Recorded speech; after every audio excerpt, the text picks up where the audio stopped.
Bismillahirrahmanirrahim. Boz یک بار دیگر السلام علیکم دوستو مخلصای شبکه مول بازار. من امروز باز نوار کردم آمدیم نهایی سپیتمه مول های سرباز شد دوستو. من گفتی سرباز شبانگی مول های موبایلی نیم ساعت به هم مثل فروخته تمام کردم میگه. من امروز باز یک دیگر پارتی نو با خونوجی نو. و علیکم سلام. من امروز نوارمو 7 سر خونوجین بوده است. دوستو همه کسی کامنتاری خوشلو لایک های مونتون دوستو همین شوف فقط همین دستگیری خدا خواهد با از سرباز اون اوجینوی فسون و نرخوی دسترس کردید سرباز کنی امروز هم با یارمارک می یارمارک که خدا برکه یو کنی من همینش سر میکنیم من اینش مول نمره 1 اون اوجین 7 ماه بوغاز 7 ماه بوغاز گذشتگی 7 ماه بویا هم 7 ماه شدگی بود یکم زویش تو دندان شدگی یکم دندون دندان شدگی یا کشو دندونش ببینید خوب نه تو دندون شدگی خب کشو سلامتی خود و خوراکش خیر همش با گارانتی دوستو این اونوجینی کارپاچه ده ها کارپات من اونوجین دوستو من سیلی سولش دو سوله 7 ماه بوغوز سلامتی خود و خوراکش اهلیش سراشان خوشرو بهترین اونوجین دوستو میشد بار جوش ببر کنی نرخش گاوزن 20000 نه کو 19800 بوغاز من 17000 چه میکردم نه 17000 اون شما دوستو ایجگام نه تو همین 17000 میتی کن آمدی ماه رمضان با نرخ‌های ارزان میکنیم سرباز راستش گفته واسیم چند میمونیم نوزینیم ارزان مون نه سرباز جان من گفتم ماه رمضان اون دوستیان ارزان کده مالاش این سال 17500 سرباز تمام بار برکه کیم گیرد منه بخواد دعا کند سرباز اون یکی یارم 17500 نه سرباز جان سرباز اگر دیگر آدم قطعی بکو مول نمیمونه کم باشد تمام نه اونوجین خوشرو اونوجین بسیفت بوگوز بودگیش به 17500 سرباز تمام اگر قربت شما 18000 تومان پرول 17800 تمام 17800 سوم دوستو بوگوزیش به سلامتی خورد و خوراکش به گارانتی میتونه کی همش بکو بوغازش به نماش به همش به گارانتیش بکن برکه یو 7 ماه گفتی ها 7 ماه شدگی 7 ماه گارانتی دوستو نرخش 17800 سوم نرخ چه بود که کامنتاری نویسون دوستو یک تا کامنتاری خوشو درباره سرباز شود دوستو خب میگذاریم اونوجینی نوبتی نمره 2 شو بیا شو اینشم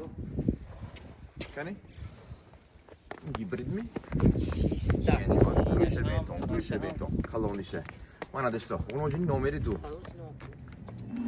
این چیزی که دی گیبرید باشد من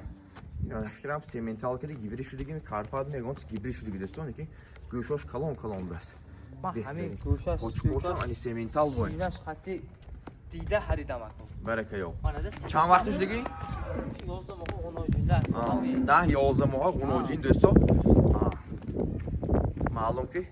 تنو جوناش صاف اونوجین خوشرو فسون ستان دیگه سینه شریکو دیگه آدم بوغاز می همیشه بهترین های ممکن بقا رفته باشن لیکن تگاش خوشرو دست جویا کنی نرخش گابزن سر هر یک خیل نه هر دوش یک جا نمره 2 کدی نمره 3 یک جا منه ایناش نمره 3 قفاش بینتون دوستو اونوجینه منه چیز صندل بود صندلی منه این چون پیاستر میخه 24 پیاستر دکتر گفت همین خیلی میشه منه دوستو این نمره 3 اونوجینی نمره 3 چون پیاستر ایناش یاشتا نه یا نه همخه 10 ماه 11 ماه هم کارش اونوجین 10 ماه 11 ماه اونوجین یعنی خوش سرش بهترین سراشان خوش است برجوش به سلامتی خود و خوراکش همش با گارانتی دوستو میشه خوش آموزی بار خوشلو اونوجین خالی باش خوشلو کنی نرخ گابزن سرباز نرخش ارزان هر روز یک جایی به چند پول 14 گوییم سرباز ترس تمام 14000 هر دوش اندر یک نه همین 14000 نرخ سرباز من حاضر گفتم که ماه رمضان من تو پیشی گفتم من ماه رمضان نرخ ارزان میمونیم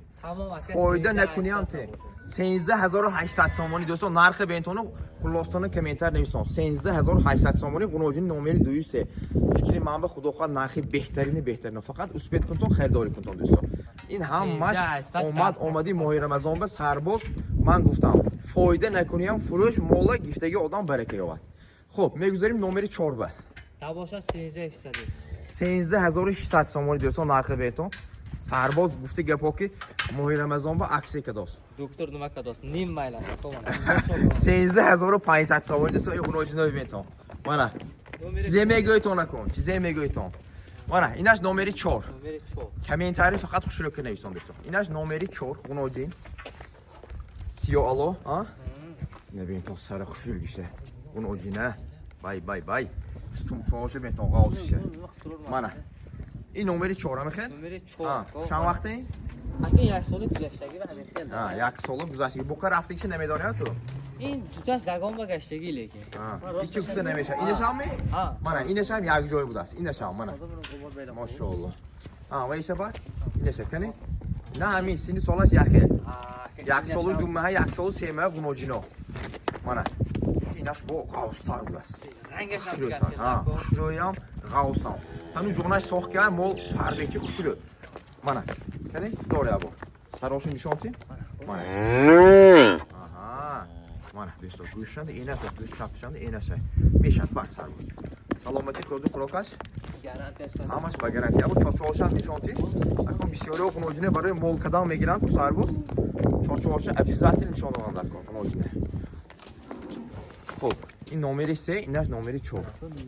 نمره 3 منه چاچوش خوشو من گفتم امروز همه صوت شیری همه به منه دیگه خیلی میشن اینشم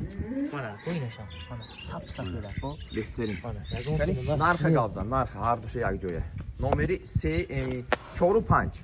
نمره 4 و 5 چند پول گابزن من گفتم که سعودو همیشه شود که سوق ترس نه ارزان کن سربازو 16800 نه با ارزان کن 15000 میگم من من گفتم که فایده نکنیم امروز اومدی ماه رمضان به ارزان عکسه سرباز یا با اوکه دوستم منم نرخی گنده گفته که نه 15000 سربازو اون اوجینو زور به صفت خوشرو فقط بزنه که یک سپاه که مالش 15800 15500 مالش 15500 تومان دوستا اینش من هر دی اینش 13 و نیمی هر دی اینش 15 و نیمی دوستا نرخ چخیل بود چه خلاصتون نوشتن دوستا این یعنی مولی نمره 4 و 5 همین همین لگی 4 تاش گارانتی قطع خدا خواهد بوقا رفتگی دو تاش به گارانتی نمیگن هر دی اینش به نه اون زگام با گشتگی این اكو خدا میدوند این میگه یک ماه پیش می دو ماه پیش می سه ماه پیش می رفتگی نکینه دکتر نشون دادید نه تو نه حالا خب شو مولی نمره 6 خدو قومته بین mana بهترین کارپات می شوید گویم می چه گویم شوید به کم تو مانندی شیو خدو قومتش فیگورش شوید بوینو رنگش شوید به نرفته است mana چند وقتش دیگه اینا همین یک نیم ساله شده یک سال دو ماه یک نیم ساله اون اوجین پاهای در اولسه بهتون بهترین میشد بعد گفت mana کم سینه که دیگه استفاده نش هر دینش یک جای میمونیم نرخشه؟ کنی؟ چاچوش هم نشون چاچوش هم لیکی منه خب بهترین قفاش هم زور قد و قامتش هم زور این نمره 6 منه که هفتش هم منه خب اینش نمره 7 شو اینش هم منه دوستا این نمره 7 موجود منه بهترین این ممکن خونش هم سمیتال باشه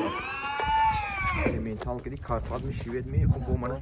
بهترین اونوجین دوستان این سر بهتون خوش بشه پاها دراز قد و قامت اوندگی خفاشم دیگه خیلی خوب زور تنه دار بود است اونوجین تنش خاص باش امروز بستگیدن کو این ناو بستگی است دیگه گفت اوندگی تگوشم بهترین کنی نرخ گاوزا هر دینه هر دوشو یک جای که نرخش گابزن کنی سرباز نه ارزان کن سرباز ارزان کده گفتم ترس من چیزی گفتم تو اما گپ عیس نبرم اوزی تو ثواب بیام کار کنه دکو فایده نموندن فروختن ندار 12000 نه ارزان کن سال بلند گفتوسی 18800 کم نه او بلند گفتوسی 17800 17800 سومونی مونیم هر دوش یک جای کیم گیرد برکه یابد زور ویشی میشد نرخ همین چیز به هایکو من چند بار میگم که سرباز با گفته میگذارم همین خیلی نرخ فروش گفتگی آدم زیان نکند با ایره میفروشم گفتگی زیان نکند سرباز تو حاضرشن اوی نکن آیندهش اوی کن آینده خداخواد تو ثوابش این گو میشد شیر میتید و آدم شیرش میخورد بچه‌هاش میخورد یا پدر و مادری پیرش میخواد ثوابش تو میبه خداخواد تو ارزان فروشی اگر سرباز